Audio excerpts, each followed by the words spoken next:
আশুরার রোজার ফজিলত কি এবং এবছর আশুরার রোজা কবে রাখতে হবে? আশুরার এই রোজা এটা কতদিন যাবৎ পৃথিবীতে রাখা হচ্ছে?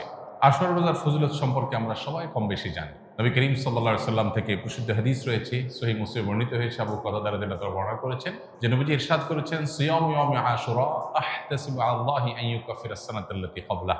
আশুরার রোজার ব্যাপারে আল্লাহর প্রতি আমার ধারণা হলো যে এর মাধ্যমে এক বছর পূর্বের গুনাহ আল্লাহ তাআলা মাফ করে দিবেন।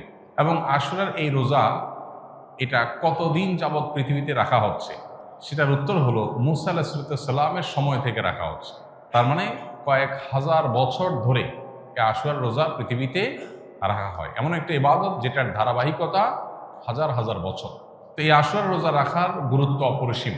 সাহাবায়ে কেরাম নিজেরা তো রাখতেন, নিজেদের বাচ্চাদেরকে পর্যন্ত এই রোজা রাখতে উদ্বুদ্ধ করতেন যারা রোজা রাখার মতো তাদেরকে, এবং সেই সাথে তাদেরকে খেলনা ইত্যাদি দিয়ে ভুলিয়ে রাখতেন। এটা ছিল নবী সাল্লাল্লাহু আলাইহি সাল্লামের সাহাবায়ে কেরামের সুন্নাহ। সেজন্য আশুরার রোজা আমরা রাখার চেষ্টা করব ইনশাআল্লাহ। এই বছর আশুরার রোজা আমরা কখন রাখব সেটার উত্তর হলো, আজ বাংলাদেশে এবং এ অঞ্চলে যেহেতু একদিন পরে চাঁদ দেখা যায় মিডল ইস্টের তুলনায়, সো আমাদের এখানে আজ ৮ই মুহররম। ৮ই মুহররম যেহেতু আজকে সন্ধ্যার পর অর্থাৎ শুক্রবার সন্ধ্যার পরে ৯ই মুহররম শুরু হয়ে যাবে।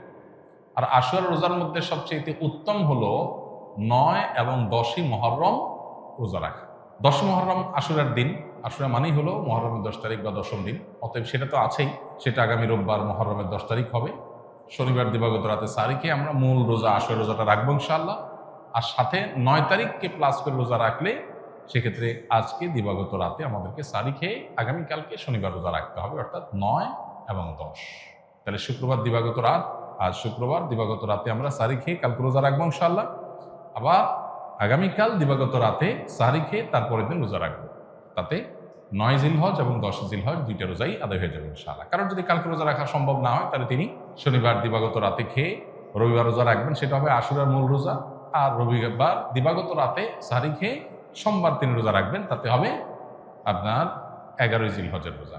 আর সোমবার তো সাপ্তাহিক নফল রোজা আছেই, সেক্ষেত্রে আমরা টানা ৩টা রাখতে পারি। শুক্রবার দিবাগত রাত, শনিবার দিবাগত রাত, এই দুইটা আশুরা। আর রবিবার দিবাগত রাত হলো কিসের? সোমবারের সাপ্তাহিক নফল রোজা। তাহলে টানা 3টা রোজা হয়ে গেল।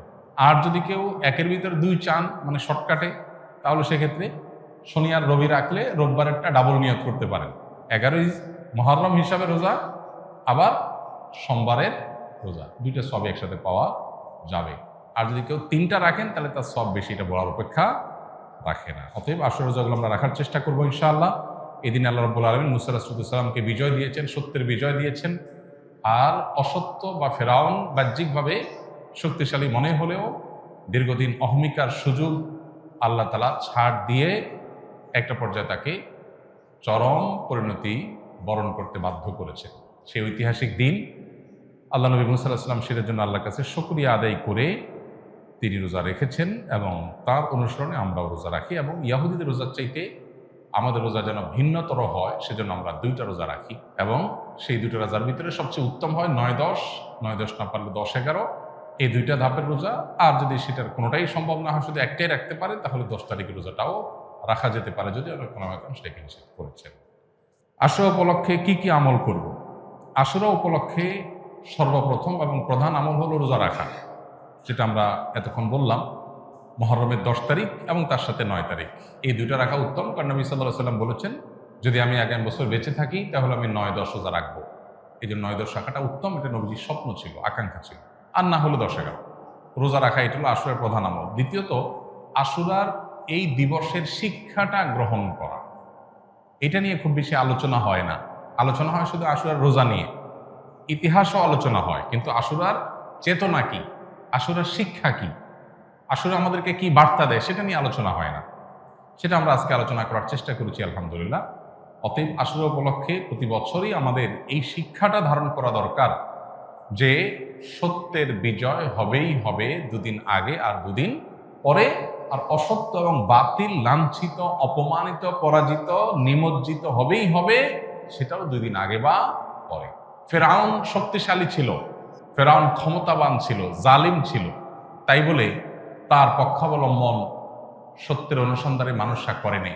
মুসা আলাইহিস সালাম দুর্বল ছিলেন, তার অনুসারী বনী ইসরাঈলও দুর্বল ছিলেন, তারা শোষিত ছিলেন, আর ফেরাউন শোষণকারী ছিল। এই দুইয়ের মধ্যে আল্লাহ তাআলা চূড়ান্ত হাসি, শেষ হাসি, চূড়ান্ত বিজয় এটা দান করেছেন কাকে? মুসা আলাইহিস সালাম। অতএব সত্যের বিজয় হয় 2 দিন আগে আর পরে। এই চেতনা, এই শিক্ষা মাথায় রেখে যদি আমরা চলি, আমরা সত্যের সাথে থাকবো, সেটা দুর্বল হলেও সত্যের সাথে থাকবো, সংখ্যায় কম হলেও। আমি শুধুমাত্র শক্তি, সামর্থ্য, দল, গ্রুপ, মতাদর্শ এগুলো দেখে, জোয়ার দেখে আমি চলবো না, আমি আদর্শের ভিত্তিতে চলবো। এই শিক্ষাটা আমাদেরকে আসলে দিয়ে থাকে। অতএব সেই শিক্ষাটা আমরা ধারণ করার চেষ্টা করব ইনশাআল্লাহ। আশুরা উপলক্ষে একটা হাদিস, যে হাদিসকে ইমাম তিরমিজি রাহিমাহুল্লাহ বিশুদ্ধ বললেও, হাসান বললেও, অন্য ইমামরা অনেকে জয়ীফ বলেছেন, সেটা হলো এই দিনে আল্লাহ তাআলা আল্লাহর বান্দাদেরকে মাফ করার ইতিহাস আছে। অতএব পরবর্তী জাতিরাও আল্লাহর কাছে তওবা করলে এই দিনে তওবা কবুল হবে, আল্লাহ তওবা করবেন, কবুল করবেন। তো সেই হাদিসের উপর ভিত্তি করে কেউ আল্লাহর কাছে এই দিন ইস্তেগফার এবং তওবাও করতে পারে, যেহেতু নফল আমল, এটা চাইলে কেউ করতে পারে। মুহররম আসলেই মুআবিয়া রাদিয়াল্লাহু তাআলা আনহুকে নিয়ে বিভিন্ন আলোচনার জন্ম নেওয়া হয়। হযরত মুআবিয়া রাদিয়াল্লাহু তাআলা কি সাহাবী ছিলেন? মুআবিয়া রাদিয়াল্লাহু তাআলা সাহাবী ছিলেন, এটা নিয়ে তো কোনো প্রশ্ন থাকার সুযোগই নেই। আমরা সবাই জানি তিনি সাহাবী ছিলেন, এবং মুআবিয়া রাদিয়াল্লাহু তাআলা আনহু আমাদের সমস্ত মুসলমানদের কাছে শ্রদ্ধার পাত্র। সাহাবীদের সমালোচনা করতে নবী সাল্লাল্লাহু আলাইহি ওয়াসাল্লাম পরিষ্কারভাবে নিষেধ করেছেন। সাহাবীদের সমালোচনা করা, তাদেরকে গালমন্দ করা, এই গালমন্দ করতে নবী সাল্লাল্লাহু আলাইহি ওয়াসাল্লাম নিষেধ করেছেন। মুআবিয়া রাদিয়াল্লাহু তাআলা আনহু সহ সাহাবা ইকরাম সম্পর্কে আমাদের ধারণা হলো, মানুষ হিসাবে তারা কেউ ভুলের ঊর্ধ্বে নন, তাদের কোনো ব্যক্তিগত ভুল থাকতে পারে। কিন্তু প্রথম কথা হলো, সাহাবীদের ব্যাপারে কোরআন সুন্নাহ যে সমস্ত মর্যাদার কথা বলেছে, সেই সমস্ত মর্যাদাগুলোর কারণে তাদেরকে আল্লাহ যদি মাফ করে দেন, আপনি আমি সমালোচনা করার কে? বদর যুদ্ধে অংশগ্রহণকারী সাহাবীদের সম্পর্কে নবী সাল্লাল্লাহু আলাইহি ওয়াসাল্লাম বলেছেন, সহিহ বুখারীতে আসছে, আমালু মা শি'তুম কাদ গাফারাল্লাহু লাকুম, তোমরা যা খুশি করতে পারো, আল্লাহ তোমাদের মাফ করে দিয়েছেন। কত বড় কথা! অতএব সাহাবীদের গালমন্দ করা, নিন্দামন্দ করা জায়েজ নাই।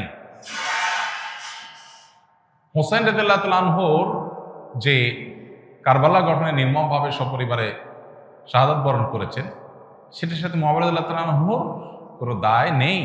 অহেতুক অনেকে সেটাকে জড়াবার চেষ্টা করেন। হোসেন রাদিয়াল্লাহু তাআলা আনহুর শাহাদাতের সাথে ইয়াজিদের যে সম্পর্ক, বা ইয়াজিদের বাহিনীর যে সম্পর্ক, সেটাকে মুআবিয়া রাদিয়াল্লাহু তাআলার উপরে দায় চাপানোটা একেবারেই অহেতুক। হ্যাঁ, মুআবিয়া রাদিয়াল্লাহু তাআলা আনহু তার ছেলেকে দায়িত্ব দিয়েছেন, দায়িত্বে রেখেছেন, এটা তার ইজতিহাদ, এটা তার ভুল, এটা তার গবেষণা, এটা ভালো হতে পারে, হয়তো বা বাস্তবে সেটা ভুল হতেও পারে, কিন্তু এটা গবেষণা। গবেষণাগত ভুলের জন্য কেউ কোনো মুস্তাহিদ সমালোচনার যোগ্য, গালমন্দ অন্তত করার উপায় বা সুযোগ থাকে না। বিধায় মুআবিয়া রাদিয়াল্লাহু তাআলাকে নিয়ে আমাদের ধারণার পরিবর্তন হওয়া উচিত। আমাদের সমাজে দেখা যায়, মুহররমের 10 তারিখ আসলেই অনেক রেডিও চ্যানেলে, অনেক মিডিয়াতে মুআবিয়ার সমালোচনা করা হয়। এটা সুস্পষ্টভাবে শরিয়ার লঙ্ঘন, নবী সাল্লাল্লাহু আলাইহি ওয়াসাল্লামের হাদিসের লঙ্ঘন। একজন ইমানদার সেটা করতে পারেন না। পুত্রের কোনো কর্মকাণ্ডের জন্য গণহারে বাবাকে দায়ী করা, এটা একেবারেই অনুচিত কাজ।